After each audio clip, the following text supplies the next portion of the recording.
great to be here. I'm Chloe and I started out as a primary school teacher. Thank you. People usually say, I can see that. Probably because I'm smiley, I talk clearly, and I love kids. Except Jake. Looks cute, don't be deceived. But being with kids 24/7 is really beautiful. Melbourne lockdown parents, I'm sure you can relate. Everyone living, working and together in the same space. Okay, who am I kidding? So I left teaching to become a social scientist. Nope, no cures for cancer or climate change. No cures for anything really. But I get to research ways to support students' learning and well-being and spend less time with Jake. My research is about teaching young people to have a healthy relationship with the media so they can use it to benefit them, like to connect with friends and to avoid harms from media, like being scammed and losing money because, oh my gosh, Tay-Tay just contacted me. And her and her baby can't pay for their stay. Cray.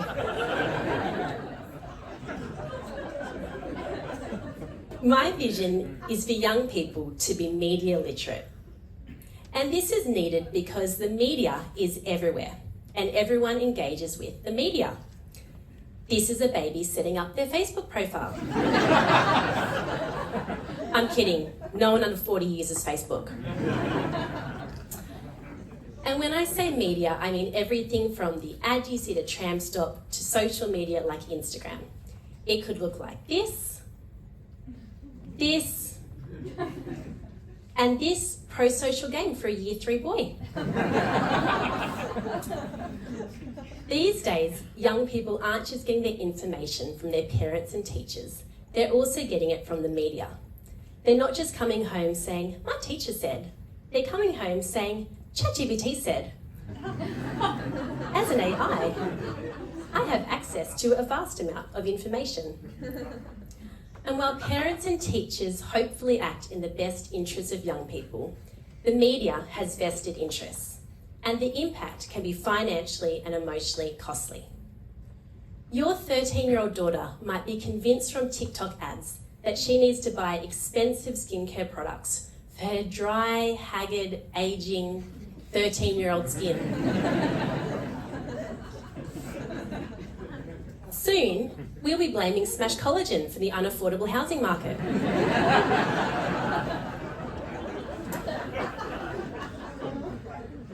Or your teen son might be following fitness YouTube personalities and feeling awful about himself because he doesn't look like Chris Hemsworth. But no one here looks like Chris Hemsworth. Wait, is that Chris Hemsworth? Oh no, that's just my husband. Lucky me.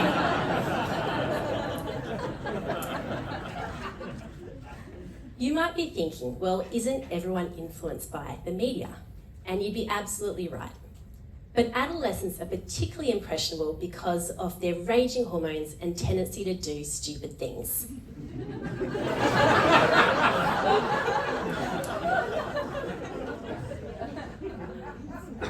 They can also feel a lot of pressure around the unrealistic, highly photoshopped images they see on social media. Take this one for example. This person, Chloe oh sorry, that's the wrong slide there, but do you like how it makes my eyes look? Let's move right along. Now we could try and protect young people from the media's negative influences by taking all technology off them. And it could go one of two ways. We could end up as happy Amish people, or we could start World War III. We could also blame the media for everything and say it's the spawn of Satan.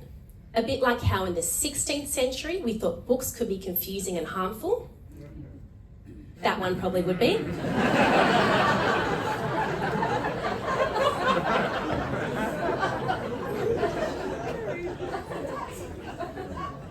Or in the 19th century that schooling would exhaust children's brains and their heads would fall off. Or in the 20th century, the radio would now distract children from all of those confusing and harmful books they were meant to be learning in exhausting school. As with a lot of things in life, it's likely more nuanced than that. Social media, for example, can provide benefits like a sense of social support and connection, and you can make yourself look good with filters. So, rather than avoiding media, the other option is to empower young people with skills so they can critically engage with media in all aspects of life. This is the essence of media literacy. And it's more than just knowing how to use media. So obviously this audience is adults, not kids, so it's more than just knowing how to set up your Hinge profile. I didn't actually know what Hinge was. I thought it was maybe something to do with Bunnings. Or in my world, Hammer Barn. I'm a toddler mum and I watch a lot of Bluey. The parents got it. Ultimately, media literacy is about getting young people to be intentional and thoughtful about the way they use media by asking questions. This is Bluey, by the way. Questions like, who created this message? Why did they create it? And what information's missing? Asking these critical questions can empower young people so they're not caught up in the latest conspiracy theory, joining the Melbourne neo-Nazis, or thinking planking on a tiger is a good idea. Rather, they're able to use the media to benefit them and to participate in society. This is also Bluey, by the way. In a recent study I led, we looked at over 16,000 people across 15 studies, and we found that better media literacy equaled better wellbeing.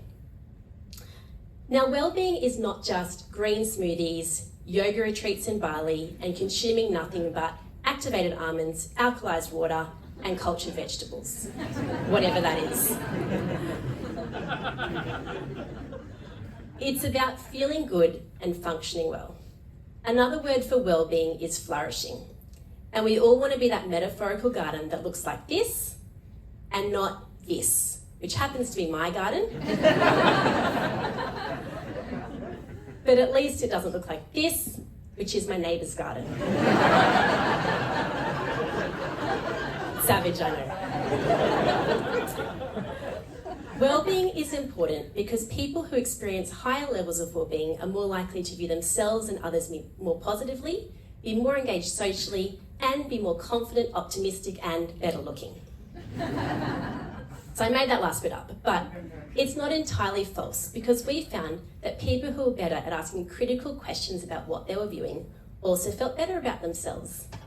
This is likely because being able to critically engage with the media can protect people from some of the negative aspects of media, like feeling bad about not being able to afford that $2 million house you saw on realestate.com. If only we bought less collagen. Being able to critically engage with the media means you can also harness the benefits of the media, like connecting with friends and following a social cause you believe in. You're also less likely to share your Google search as a tweet.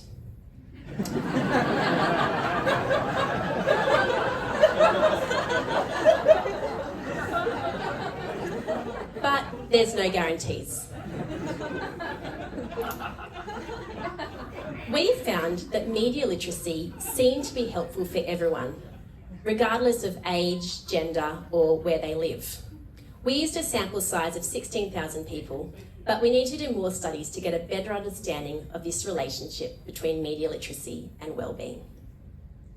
But the key takeaway is, if you're a parent of a young person, or just a person, because we all engage with the media, the key message is, don't use this filter. Gosh, it's really weird. No, the key message is, make sure you're asking critical questions about what you're viewing. Channel your inner 5-year-old who wants to know, but why? But why can't I buy that $10,000 game so I can connect to VR and kill rabbits with my fists? It sounds annoying because it is. But redirect them to ask questions like, I wonder if that game really is as good as they're making it out to be. What are they not telling us about this game? Asking these critical questions can help to minimise the negative aspects of media, maximise the positive aspects, so you spend less money on collagen and can buy the $2 million house. Thank you, and class dismissed.